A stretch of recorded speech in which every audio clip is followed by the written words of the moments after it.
Okay, today we start with the stability analysis of the control system subject. A linear time invariant system is stable if the natural responses approach to zero as the timer approaches to infinity. So the linear time invariant system is unstable if the natural response grows without a bound as the time approaches infinity. So that will be the two things, and the system is also said to be marginally stable if the natural responses maybe grows or decays, or otherwise we can say it has oscillations. As the time approaches to infinity. So these are the various stability of the system depending upon the nature of the responses. Okay, and then we can go for the how to determine the stability into the system. So we discussed that.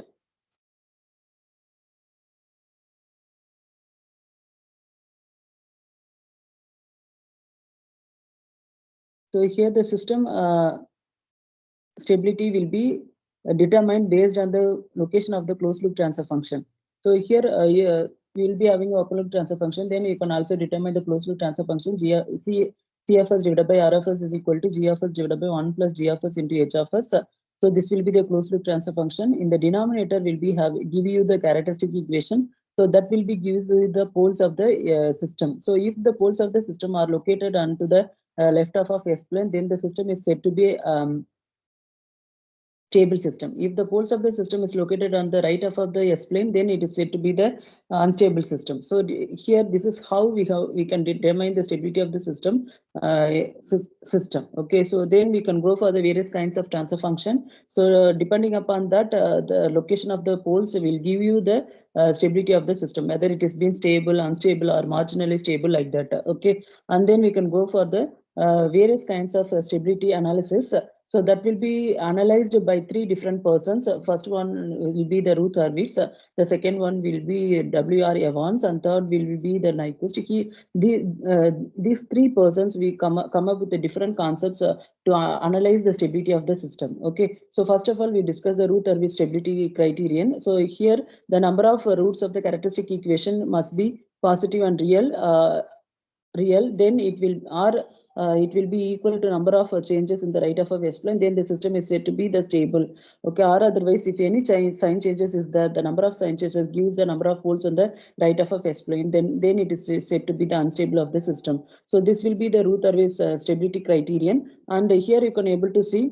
In this method, we can we can construct the Ruth array for the closed loop transfer function.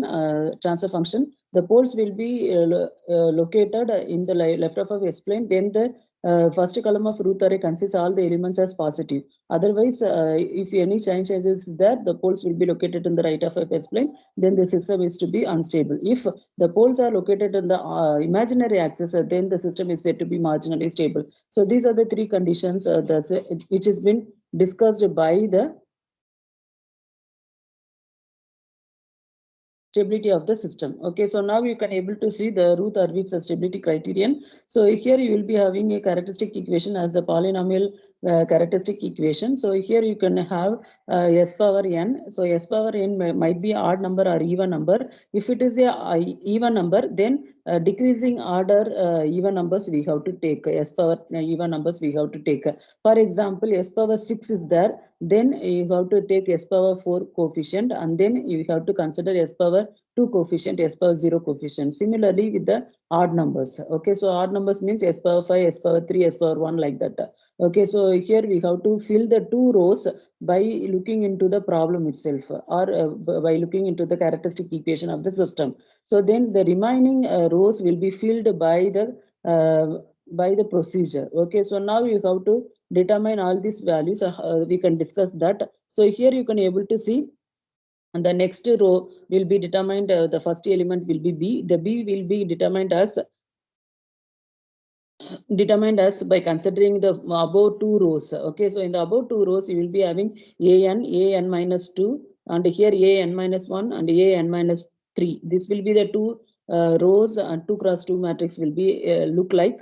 So here you have to obtain the B1. B1 will be taken as the ratio of, so here in the diagonal elements will be multiplied from the bottom diagonal. So that will be n minus 1 into n minus 2 minus n minus 2 into an, okay, that will be the numerator, divided by denominator will be the n minus 1, that should be divided, okay. So this is how you have to determine your b1. So b2, if you want to determine the next element in the same row, the b2 can be determined as the first column will be multiplied with the third column, okay. So therefore you will be getting an minus 1 into an minus 4 minus an minus 5 into an divided by an minus 1. So like that you have to determine the b2. Similarly, c1, the next row will be c1. C1 is equal to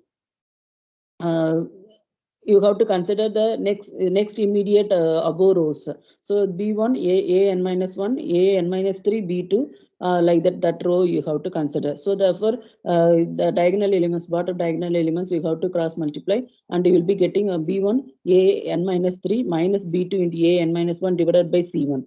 And similarly, next element c2, if you want to determine, then you will be getting b3 an minus 3, sorry, b1 into an minus 5 minus b3 into an minus 1 divided by b1. So that will be the thing. So this is how we have to construct the root array by doing these calculations, okay. So hope everyone is clear with this concept. Then we can construct what are the thing I have explained. It has been written in words over here, and then we can able to see we can take the transfer function, for example, okay. So a denominator will be the characteristic equation, and then you can try to construct the root array for this.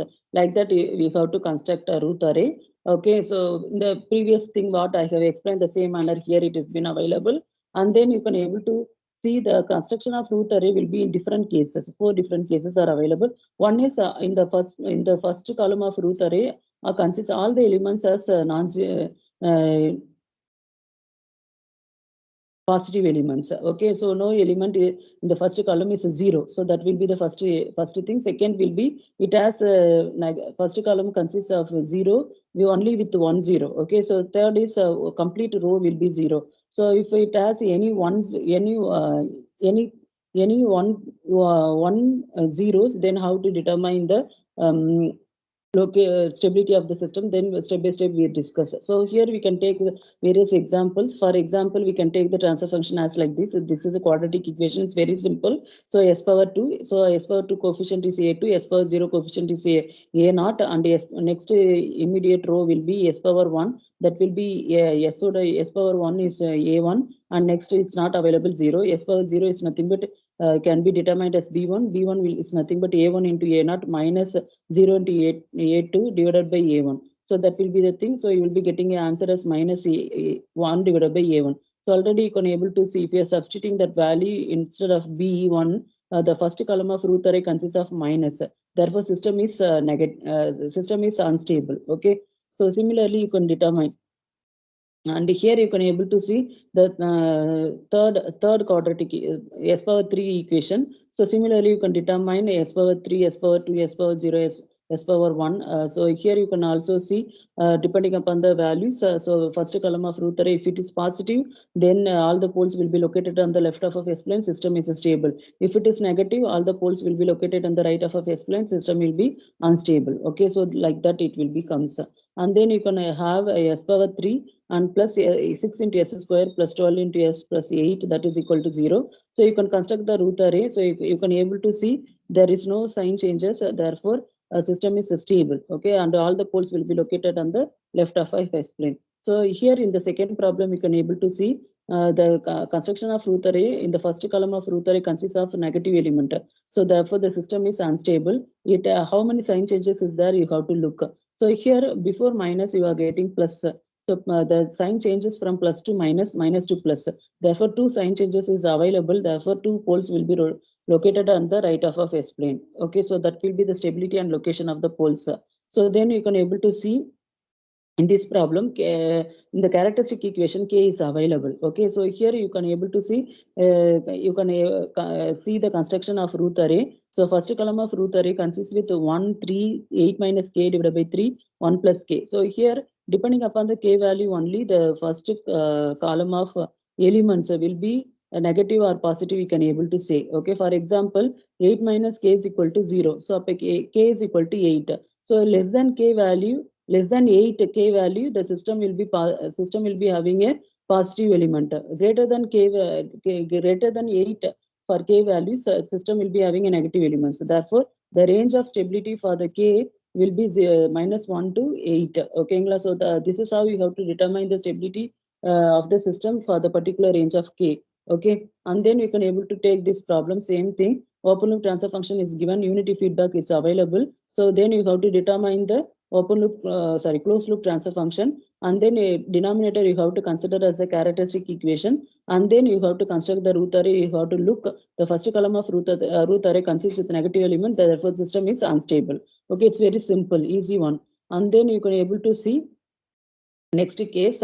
So here also the first column of root array is consists of -7, therefore system is unstable. And similarly, you can able to see that there is a two sign changes, therefore it will be available, two poles available in the right of S plane. And then we can able to consider with the epsilon method. So here if first column of root array any one value becomes 0, then you have to replace that one value into epsilon, and then you have to proceed. Now you can able to see epsilon next s power 2 value c1 is nothing but 4 epsilon minus 12 divided by epsilon. Okay, so here it will be obtained as like this, and then depending upon that d1 value is also can determined. So if you are making again 0, okay, epsilon value 0, you will be getting -12 divided by epsilon. Therefore the first column of root array, it consists of -12 divided by epsilon. Therefore you will be getting minus infinity. Okay, so minus value comes. So therefore how many sign changes is there?